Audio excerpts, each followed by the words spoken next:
So, Dr. Prabhakar, tell me about the global burden of cardiovascular disease, particularly in the low and high income countries.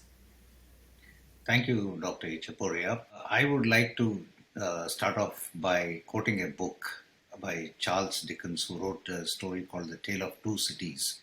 And this was way back in the 18th century, when he said, "This is the best of time and this is the worst of times." So we now know there's been tremendous achievements both at population and individual level in terms of control of cardiovascular diseases. There's been huge declines in the population level cardiovascular mortality. Just over one generation, we have observed almost a 50% decline in high income countries. The decline in acute myocardial infarction mortality is indeed amazing. It's reduced from 30% in the 60s to around 3 to 4% now. And there's been substantial decline in cardiovascular risk factors. Unfortunately, in low middle income countries, the prevention policies are uneven. There are huge disparities in care, both within and between countries. Lack of simple and essential drugs has been observed in many parts of the world, and there are gaps between best practices and actual delivery. If you look at the burden of cardiovascular disease across the world, a majority of the contribution comes from low middle income countries. If you look at this table, 75% of the burden of cardiovascular disease and diabetes comes from low middle income countries. The highest increases in death over the last 2 or 3 decades have been observed in low middle income countries in terms of diabetes and cardiovascular diseases. The other big problem in low middle income countries is that they have limited resources. Close to 90% of diabetes related deaths occur in low middle and middle income countries. Only 35% of diabetes related health expenditure is spent here. So there is a huge disparity between countries, huge burden in low middle income countries, despite huge advances in the care of cardiovascular disease, diabetes, and their prevention. So, the burden is high, the resources are limited. Is that your main point? Is that in low and middle income countries, we're seeing so much cardiovascular disease? And that's really because the burden is so high, particularly in those countries, but also the amount of resources being spent.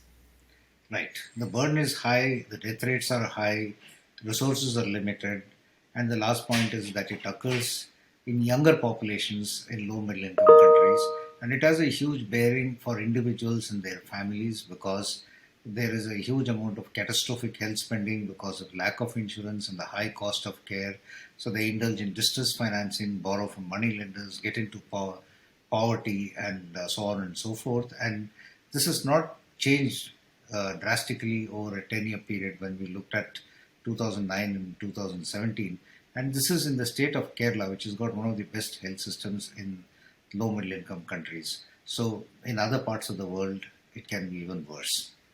So, tell me about the epidemiological transition that's contributed to this rise of cardiovascular disease amongst the poor and the less educated.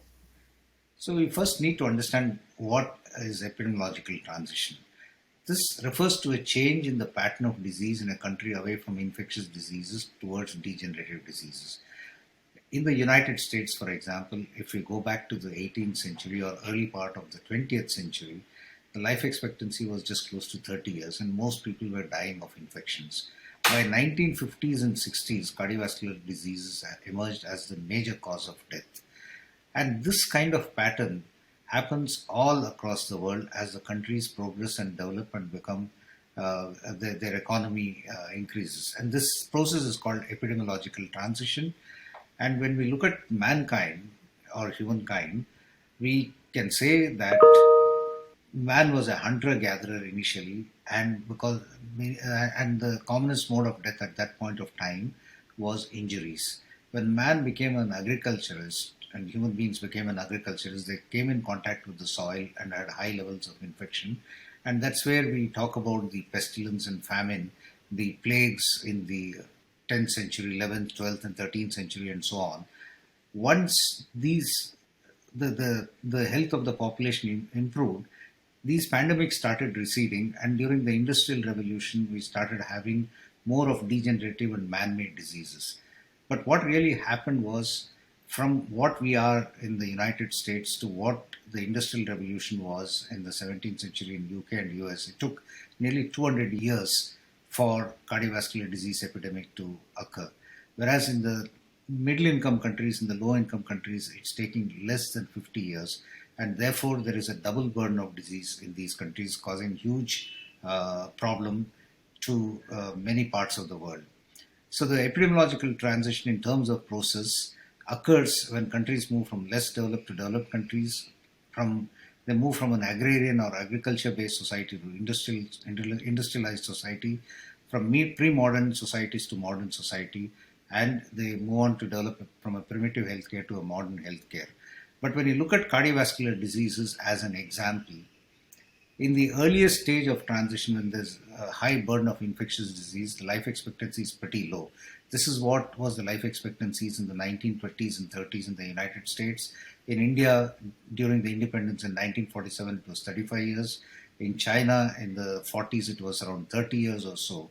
But most of these countries are moving towards a life expectancy of more than 70 years. And as we move along this path, what really happens is the primary victims of cardiovascular disease are those people who are poor and those with lower levels of education. And in many parts of the world, this reversal has started occurring. So it seems like, based on what you're saying, we're not going to make progress until we really target those that are less educated and those that are poor, in terms of really trying to get at this burden of cardiovascular disease. Correct? Right, that's true. Because the problem is a lot of policymakers, including the World Bank, thought that cardiovascular disease are a disease of the rich countries, and therefore investment in combating cardiovascular disease in low middle income countries was accorded a low priority. But now we know from multiple lines of research, actually combating cardiovascular disease in the poor, or anybody else for that matter, requires that we address from birth to death. As someone said, cardiovascular disease starts in the womb of the mother and ends in the tomb. So clearly we require interventions across the lifespan, particularly amongst the poor. And poverty and education status and socioeconomic status remains an important aspect of disease occurrence, burden and mortality. In the seminal report in UK, which spoke about tackling inequalities in health, it starts with this statement: it's one of the greatest of contemporary social injustices that people who live in the most disadvantaged circumstances have more illnesses, more disability, and shorter lives than those who are more affluent. And cardiovascular disease amongst the poor is a prime example. So, poverty and cardiovascular disease are linked. As I said earlier, non-communicable disease, which is the larger universe in which cardiovascular disease belongs, is no longer a disease of the rich and rich amongst poor countries. Many non-communicable diseases are of the poor or neglected. An example is the rheumatic heart disease. And the interesting part is, a non-communicable disease in one individual affects other members of the family. For example, it has been observed depression amongst caregivers of stroke is much more frequent than the general population. And there is also a catastrophic health expenditure leading to multiple impacts, which is a major reason for families going below poverty line. And there's an impact on the elderly because their privileges in terms of drugs and hospital care are withdrawn. There are examples from low middle income countries where there's a particular impact on the girl child. If there's a death of the earning member of the family, in many poorer parts of the world, the girl child is taken away from the school and put into helping the family in terms of some form of employment. And I think, Prabhakar, we saw this a lot during the COVID pandemic. I mean, I think all of this came to the forefront even in countries like the United States. I mean, we've known about health inequalities, but I think that seeing what the mortality rates were with COVID, with, certain populations that were more disadvantaged, I think that fact really came out. So I'm really glad that you made that point. Let's switch a little bit. Do you observe that reversal of social gradient for cardiovascular disease risk factors that was observed in high income countries? Do you also see that in the low and middle income countries? So, Dr. Ichapuria, many people ask me these questions. Do you have this evidence clearly that it is reversing? So, there are evidences in many parts of the world. For example, tobacco smoking has reversed in almost all parts of the world. In fact, if you look at people who smoke the most, it's the poor, it's the less educated. So the people say, oh, that's tobacco smoke, but what about other risk factors, about diabetes, about hypertension? In fact, those also have started reversing. We have evidence from an industrial population study that we conducted a few years back in India, where it clearly shows that all the risk factors, be it diabetes, hypertension, or metabolic syndrome, all of which have reversed. Here, ES1 means people with the highest level of education. ES4 are people who had only primary school level education or were illiterate. And you can see the diabetes prevalence is 3 times higher, hypertension prevalence is 2 times higher, and metabolic syndrome is at least 60% higher. Clearly a reversal of social gradient. Right. Well, that's so interesting. I want to talk about the social determinants of health. I mean, we all know that 20% of a patient's health and well being is due to the healthcare services that they receive, but that 80% is determined by these social determinants of health. So, how do these social determinants of health vary globally? And tell us a little bit more about the social determinants of health. It's important for us to understand what the social determinants are. As doctors, we believe that most of the causes are biological. We think it could be genetic, it could be diet, it could be something else in terms of why people develop cardiovascular diseases.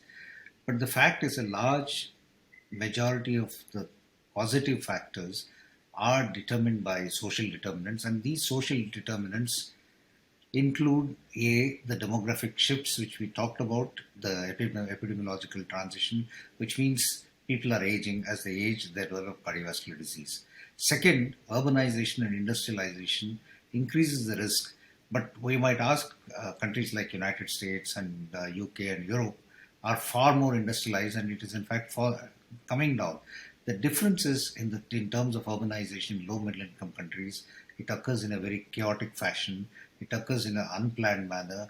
It occurs in a compressed manner. So there's lots of slums, lots of migration from rural areas, increased pressure on resources within the urban community, all of which can increase stress on the individual, lead them to have unhealthy diets, increased sedentariness, and increased intake of tobacco. All of these can increase the risk of cardiovascular disease. Marketing, for example, globalization marketing. To give an example, low and middle income countries grow fruits and vegetables and export it to high income countries, whereas high income countries process these and send back sugar sweetened beverages and chips and crisps, potato crisps, to these countries, increasing the risk of cardiovascular disease again. I spoke about education, cultural belief, for example, in Southeast Asian countries and in China, there's a lot of salt consumption. It's not the processed foods which are increasing in these countries, it's added salt to cooked food. So you need to change cultural practices. We spoke about poverty, but I think the important point that I want to make are there are 5 important vectors. One is tobacco use and smoking, which is one of the prime movers of increased risk of cardiovascular disease amongst the population. Second is unhealthy food, and in unhealthy foods, I would say trans fats, which are a major component of processed food, high salt intake, saturated fat intake, and high carbohydrate intake, which has emerged as one of the major, particularly refined carbohydrates. The next is alcohol, very high consumptions of alcohol, and which particularly leads to stroke, atrial fibrillation, and other arrhythmias, and heart failure is an important factor. Sedentariness, low levels of physical activity, and finally, air pollution has emerged as a major social determinant of increased risk of cardiovascular disease, particularly in countries like India. For example, in India, the Indo-Gangetic belt, which starts from Pakistan and goes all across Bangladesh, has very high levels of air pollution. Just to give you an example, air pollution is measured by what we call as particulate matter.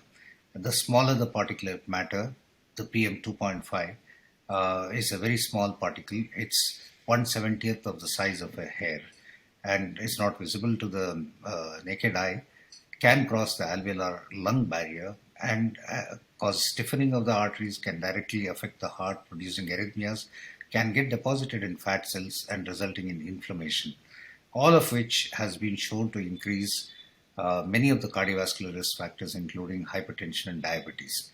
Delhi, for example, on an average per year, has PM 2.5 at a level of almost 100.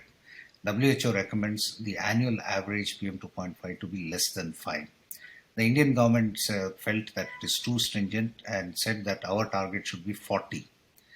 Even if we reduce from 100 to 40, the prevalence of hypertension amongst adults can actually reduce by around 5 to 10%. That's the power of intervention of policy. That's the power of intervention at the level of social determinants. Really, really interesting. Now, so tell me, I mean, these are complicated issues, and what are some of the solutions, and what are some of the frugal innovations that I know you've worked on to help with these problems? Right. Thank you for that question. And I would think there are 4 or 5 important solutions. One, we need to improve access, and that's where digital health and task shifting plays a major role. Second is healthcare costs are expensive, so there should be some form of universal health coverage, be it by insurance, social insurance, or by any other mechanism like the NHS type mechanism in the UK. So there are multiple ways of providing universal health coverage. The other big problem in most parts of the world is human resource shortages, particularly specialists are not available. Even in many countries, primary care physicians are not available. So, in this situation, how do we tackle? So, there are some simple solutions that we are looked at.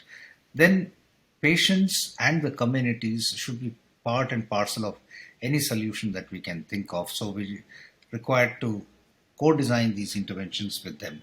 So, let me give some examples of health system interventions. We spoke about creating awareness earlier. Health promotion is an important aspect. But in terms of the health system, the most important thing is, can we shift some of the tasks performed by a higher level healthcare provider like a primary healthcare physician to a lower level healthcare provider like a community health worker? And that's called as task shifting, but I like the word task sharing because we're not actually shifting all the tasks of a doctor to a lower level healthcare provider, but we are helping the doctor or the physician in terms of sharing the tasks with a lower level healthcare provider so that they have more time. And given the shortages, in fact, we can train some of these people in terms of providing care, because cardiovascular disease is a chronic disease. Apart from the first interaction, it really does not require, you don't require a doctor to do the drug refill. It can be done by a pharmacist, it can be done by a nurse, or it can be done by a community health workers. Mr. Prabhakar, I'm going to just interject here. This is what we would call team-based care. Yeah, I think yes. that's what you're really saying. It's team-based care. And that's something that's really quite popular in the United States. And we really believe that that is the way to go to deal with a lot of diseases, is that team-based care. Right, I agree. It's called team-based care, team-based care, and an integrated approach in terms of integrating other diseases with cardiovascular disease. Unfortunately, in many parts of the world, that philosophy is not there because people are functioning in silos. So we require to promote that. So I would think that frugal technologies based on information technology, which is ubiquitous in countries like India, China, and many other parts of the world, and incorporating some of the advances in healthcare would be a prudent approach. Now, one might ask the question as to what can digital technologies contribute. It has huge potential. It can empower the patients and the providers. It can improve long-term patient outcomes. It can improve patient experience of care. It can promote universal health services and coverage, and it can reduce healthcare costs.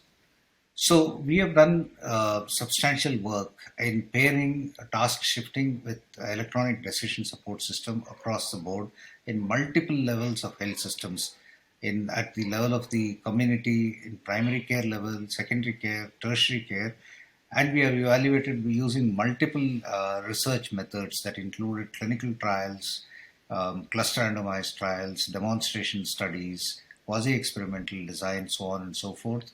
And we showed that it works, at least in the management of hypertension and diabetes. Then we extended it to multiple other diseases. Then we scaled it up in one state of India. And from there, we are doing a pilot to scale it up all across India, where the government will adopt this program.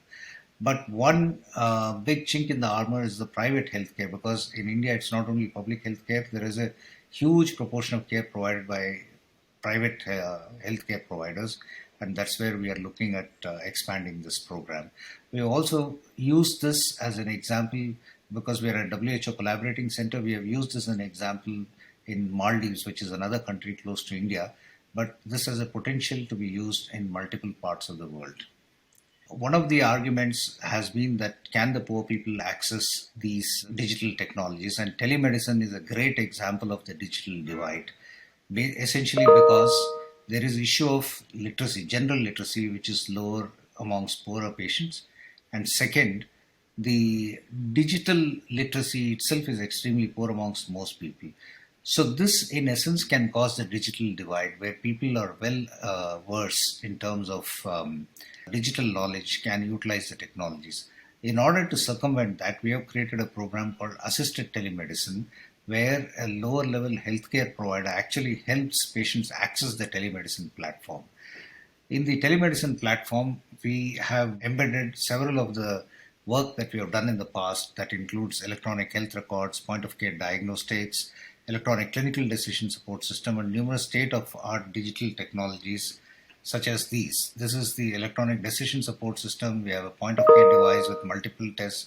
We have an AI-enabled ECG, a digital stethoscope, and high definition camera, all in an interoperable platform.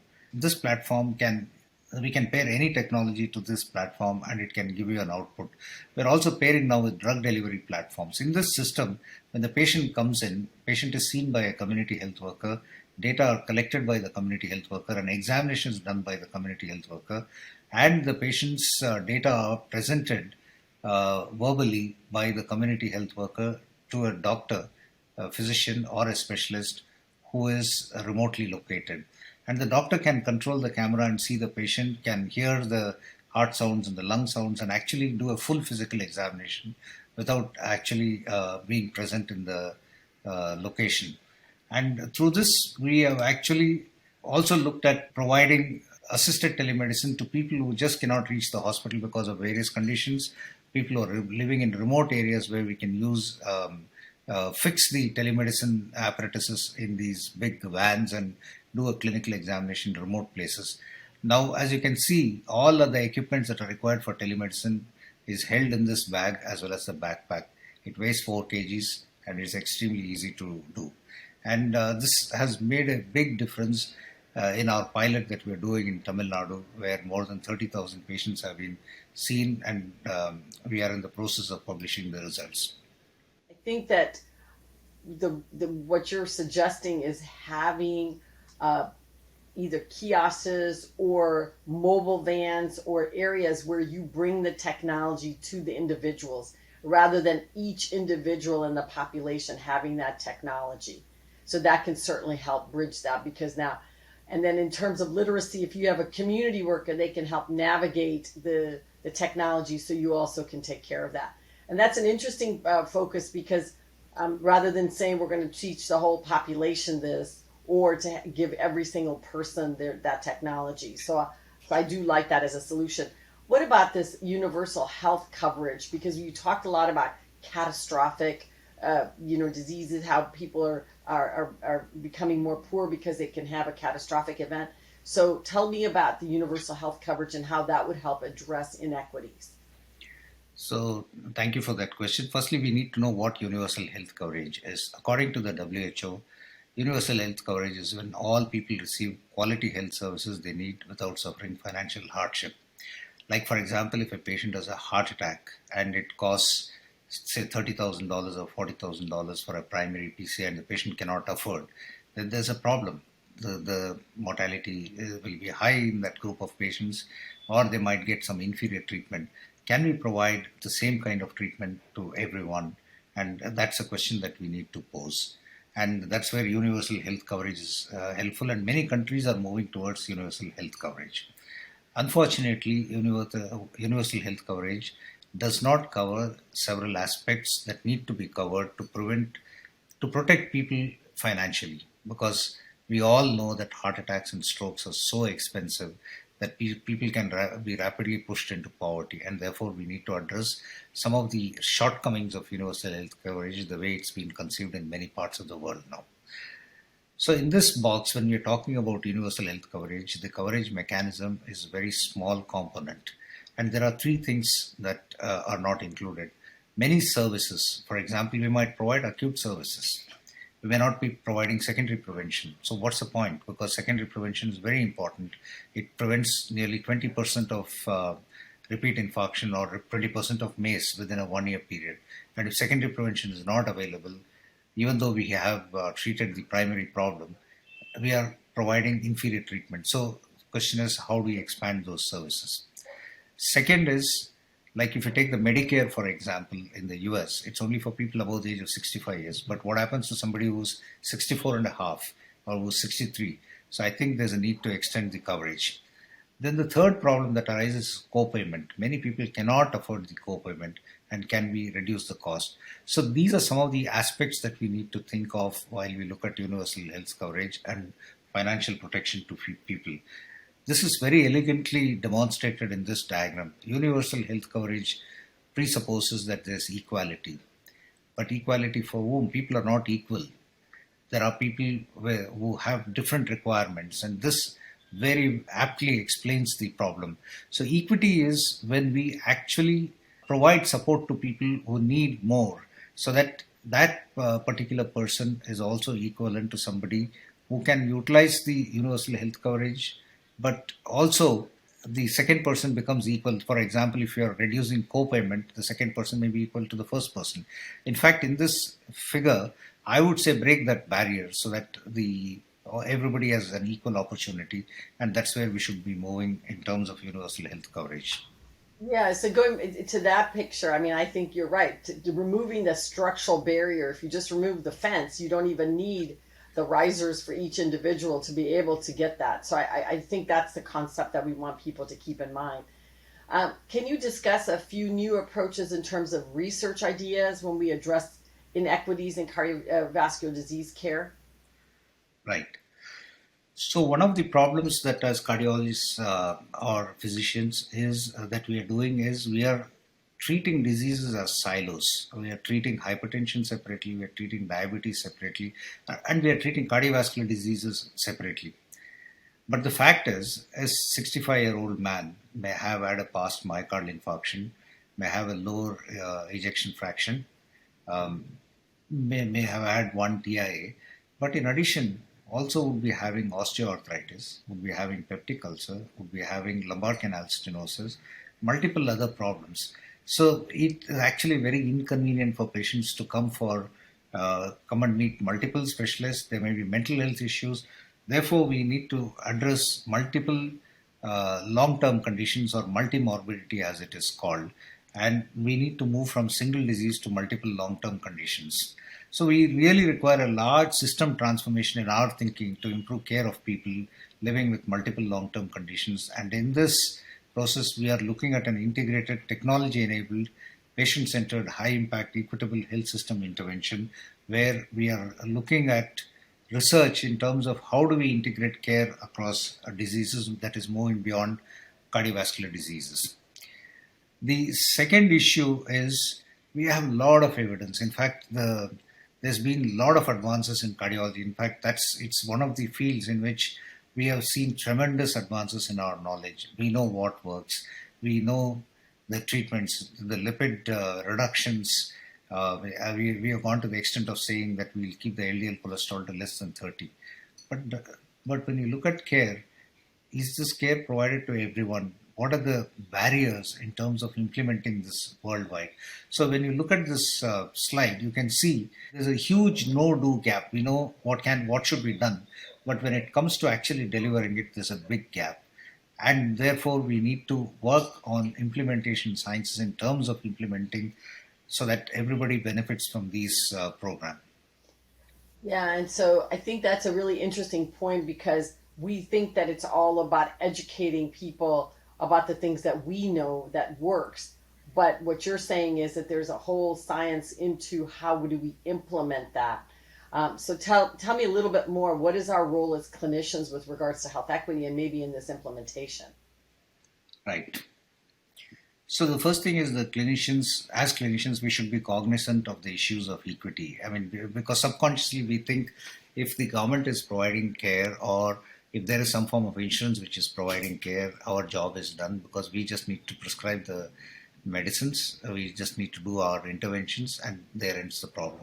but actually there are a lot of social issues which determines what happens to the patient subsequent to the intervention.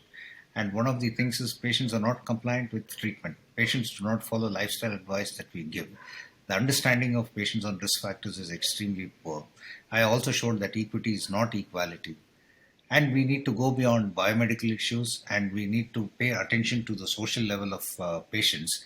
So we think that communicating and telling patients that it's important to modify their diet, reduce alcohol intake, stop smoking, etc., so on and so forth, we are just providing that knowledge. But when we try to change behaviors of people, we need to focus on three things: the knowledge, the motivation, and the skills to use that knowledge to modify that behavior.